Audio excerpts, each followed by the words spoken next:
राज्य में हाड़भंगा शीत पर लघुचाप वर्षार अस्तव्यस्त उपकूलवासी कोहला पाग सांगकू झिपझिप वर्षा भिजुची सारा ओडिशा। बंगोपसागर में सृष्टि होता लघुचाप को नहीं मत्स्य और पानी संपद विभाग ओडिशा सरकार तरफ पाराद्वीपर विभिन्न बस्ती बासिंदा और मत्स्यजीवी मानू सतर्क सूचना जारी कर बंगोपसागर में सृष्टि होता लघुचाप कारण समुद्र अशांत रहुथिबारु मत्स्यजीवी मानू समुद्र को जीवाको बारण कर लघुचाप कारण समुद्र अशांत रहिबा सहित 50 किलोमीटर बेगरे पवन बहिबार संभावना को दृष्टि रखी समुद्र को माछ धरिबाकू बारण करने सहित समुद्र में माछ धरिबाकू जाइथिबा धीवर मानू तुरंत कूल को फेरी आसबाकू निर्देश दिया तो हवा 4-5 दिन भितर वर्षा आरंभ हो गला। लघुचाप जनित वर्षा हवा द्वारा धन जीवन सब नष्ट होउची।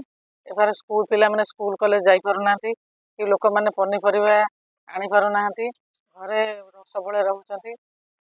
या पर भी शीत अधिक हम तापर वर्षा हवा द्वारा माइक प्रचार करुच्ची जे बात्या हबार आशंका अच्छी बोली तेणु लोक भी भयभीत होउचंती। शीत को वर्षा सहित लोक माने बहुत हंतसंत होउचंती।